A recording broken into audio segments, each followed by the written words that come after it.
right now, before the season even begins, based off of their roster, where do you think they'll fall in the Eastern Conference? Oh, 7th or 8th. What's up, everybody? Welcome to another episode of Undrafted Views. We're here. We talk sports from the sidelines. And today we're going to talk about the Atlanta Hawks. Yes, the Hawks. We're going to cover what we know about the team and what we suggest, especially as they get ready for the upcoming season, which is scheduled to start any day now. Let's get into it.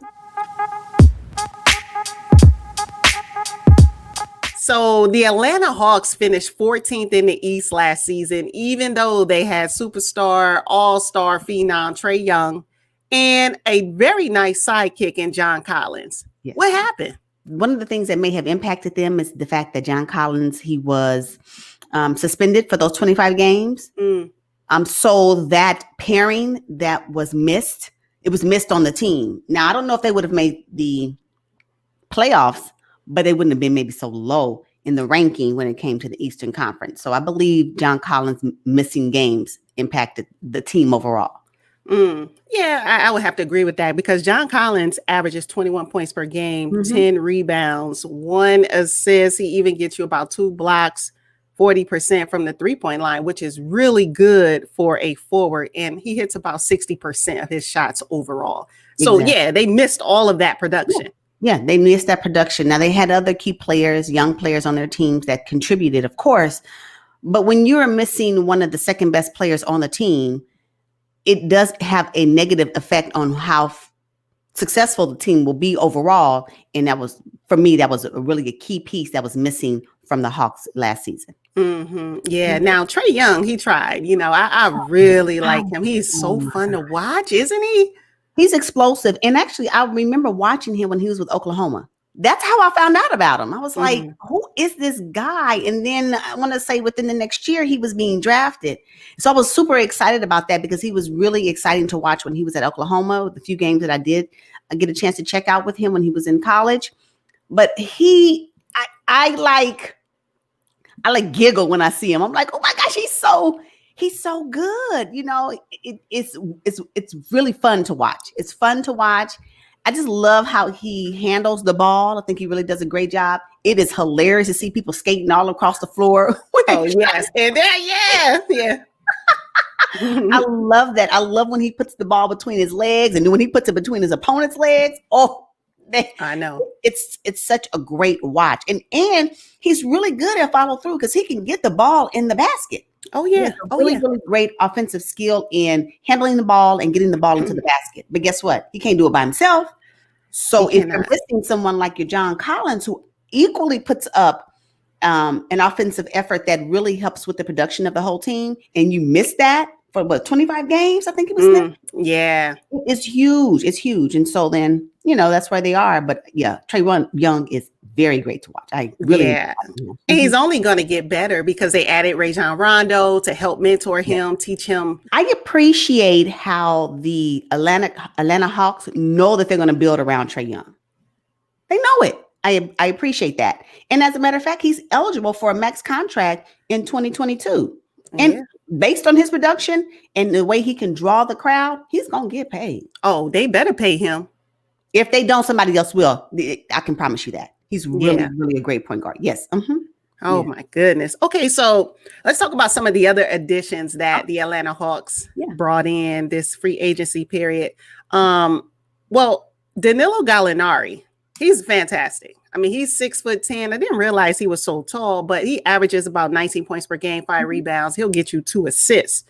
He's 32 years old. I don't know how many more good years he has, but for the meantime, I think he will be a great backup to John Collins.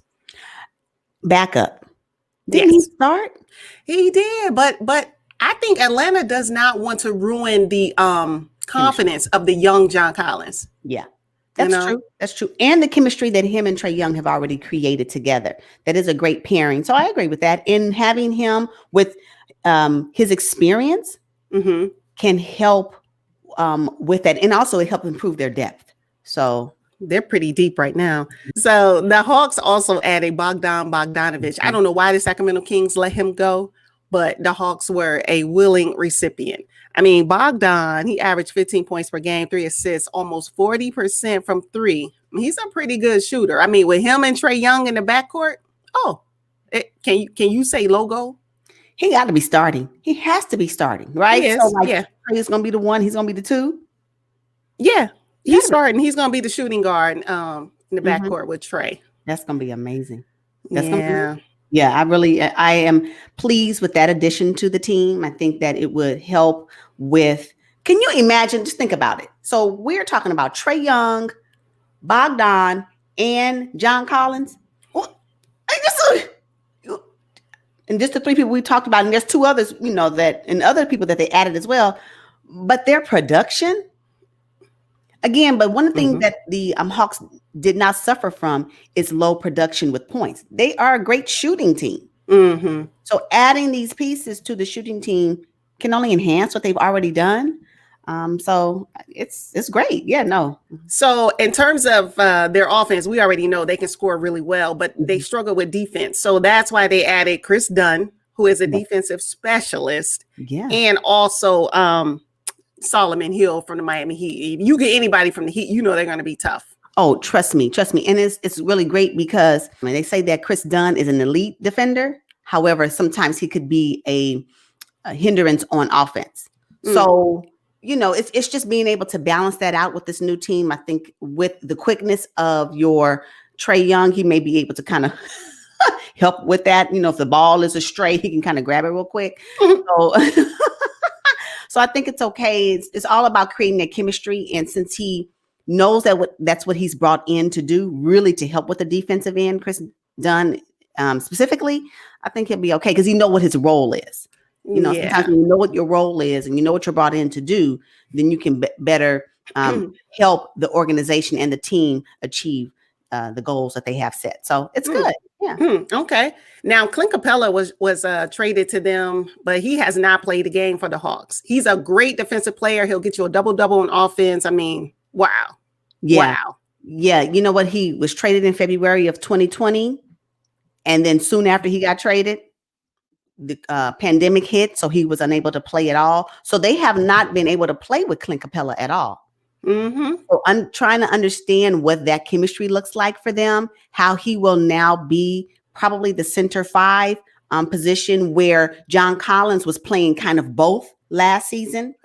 So now with John Collins, maybe just focusing on being that, power forward, the number 4, and really maximizing his skills in that regard, as opposed to having to try to play the center as well. But what's so great about it is that because he has those skills, he can always be a great backup to when Clint Capela needs to sit down. And then, you got the new rookie that's on the team as well. Say his name for me? Onyeka Okongwu. Yes. So, having that centerpiece. It's really funny, though. Our team's still playing small ball because the way that they've been drafting and trading for this upcoming season, I don't know about that. Yeah. Apparently is still a valuable piece to what basketball needs and what these teams needs in order to combat and be able to defend against other teams. It's weird to me. Yeah, I mean, I don't know. I think small ball is only good for certain teams. Okay. Anyway, okay. I mean, Houston, I don't know what they're going to do. Golden State plays some kind of small ball, but not so much anymore with their new rookie down low. So I don't know. I mean, I'm really looking forward to see what the Hawks can do. Yeah. Coach Lloyd Pierce has been there, 2 years now? This will be his 3rd season. Coach. Now, you came in when the Hawks was doing a rebuild, right? Okay, so now we're talking about season 3 of a rebuild. I'm going to need you to make sure they make the playoffs because unfortunately at the trend that these organizations have on their coaches, you're subject to be on the chopping block at the end of the season. And I don't want that to happen for you. So please work with your team. I mean, these are just the facts, right? If you're going, if the Clippers can say goodbye to Doc Rivers, why you think you're going to be able to stay for another 7 years? I'm just saying. So come on. I'm counting on you, Mr. Pierce. Oh my God. I hope so. We'll see. I hope he sticks around. Me too. Yeah. I want it for him, right? But again, now how many more years must the Hawks rebuild before they finally make it back to the playoffs? I mean, when you're talking about 2015, 2016, and 2017, they were at least one of the 8. Number 15 in 2015, they were number 1 in the East. And now all of a sudden, you're not in, and then you just don't make it at all. Come on. And then, okay, so then the excuse is, okay, we're going to be rebuilding. We're going to try to get young talent. I get that. But now we're in season 3 of that rebuild, and y'all still ain't made it to the playoffs. Somebody's going to have to take the brunt of it. And unfortunately, it won't be Trae Young. It's going to be the coach. So I'm here for the coach, but hopefully with these adjustments and these additions they have to their team for this upcoming season, they can make it happen, at least make the playoffs. So Coach Pierce has an incredible depth chart, if you ask me. I mean, we know at point guard is going to be Trae Young and Rondo. Any bones about that? No, not at all. Welcome to the team, Rondo. We'll see you in the playoffs. Go ahead. And then that shooting guard, Bogdan came in and knocked Kevin Huerter to the bench. Yeah. It's okay, though. It's okay. Bogdan's going to want to sit down for a few minutes, and we'll just put you right back in the game. It's fine. Yeah, it's a team effort. So then at small forward, we have DeAndre Hunter and Cam Reddish. Nobody talks about them. I like DeAndre. I watched him a lot in college. I mean, he averaged about 12 points a game. He's going to get you about maybe 5 rebounds and 2 assists. Nobody talks about him, but he's a solid piece. So you have DeAndre and then Cam Reddish as his backup. And then power forward, we got John Collins. What more do you need? I mean, the power forward position is nice with John and then Danilo. And then at the center position, Clint and Onyeka, looking forward to see that duo as well. You think Onyeka will get playing time this year? Yes, I hope so. They drafted him. Let the young man play. Let him play. Yeah. Okay. Well, I love to see it. I can't wait to see it. So they look really good on paper. They look really great on paper. And I think they've actually fixed a couple of things. They fixed their experience because they needed more experience on the team. And we're talking about recent experience at this point. I mean, you got Solomon Hill, who just came from the Heat, and they were, in the Eastern Conference Finals. Actually, matter of fact, they made it to the finals. Excuse me. Yeah. Correction. Yes. So, they were recently competing against the Lakers. They, subsequently lost, but they made it. So Solomon Hill's experience in the bubble, making it to the finals recently is going to be really huge for them. And then you got Rondo, who was also in the finals for last season, and they actually won because he was with the Lakers at the time. So I think it's great from an experience perspective. What I would like to see, and I hope that the younger players are receptive to any feedback that the experienced players have to share with them. There is some value in experience, right? And so, yes, young players, this is a new game. They're playing it their way. Nothing wrong with that. But something about experience, when you can listen to someone share their experience with you and you take pieces of that's going to help you become a better person. I hope that chemistry that they build will really help shape the future for the Hawks where they're in the playoffs. Because at the end of the day, it's playoffs or bust. It's playoffs or bust. That's what it is. So they didn't make the playoffs last year. So let's go into some of our suggestions for next season. Yes. And what they need to do to be, one of the top 8 or the 10, 1 through 10. They want to be 1 through 6, number one, because that secures your playoff spot, right? Number one. But if you make 7 through 10, at least you get a chance to be a part of the play-in tournament that the NBA will have for next season. So you still have a chance to really go far in the playoffs, even if you are number 9. Although you don't want to be number 9. No, you don't want to be down there. So my biggest suggestion is that they focus the offense more. I mean, this might be a little controversial, but they should focus the offense more on Trae Young and John Collins. They added all these key pieces, and that's great. But in my mind, they're complementary. Let's focus on the young guys who've been there through the struggle. That's fair. And I think that they've done that. I don't see why they wouldn't still utilize them as a focal point of their franchise. One of my suggestions is that they really figure out how to work in finagle defense. Now, I'm not expecting defense from Trae Young. That's just not what he does, right? And so that's okay. But these other pieces they added, they need to figure out how they're going to get some stops and be better on defense. Again, I keep saying it, and we've said it in the other videos, defense wins championships. So you can be a great shooting team, but if you don't have players on your team that can help stop some people from getting to the basket as well, then where will you be? Out of the playoffs again. So I'm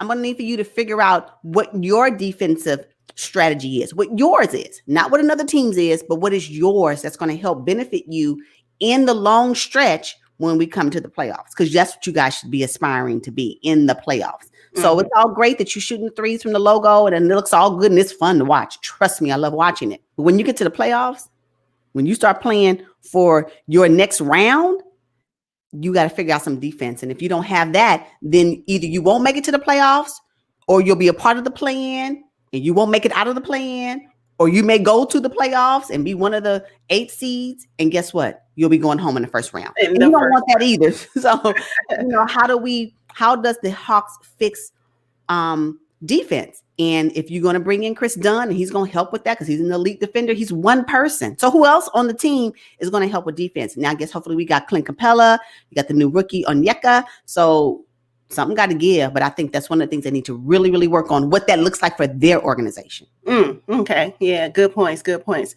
All right. Well, the Hawks have their work cut out for them, but I think they have the pieces that can help them get the job done. Yes. Right now, before the season even begins, based off of their roster, where do you think they'll fall in the Eastern Conference? Oh, 7th or 8th. All right, you guys. Well, hey, look, that wraps up this episode of what we know and what we suggest about the Atlanta Hawks.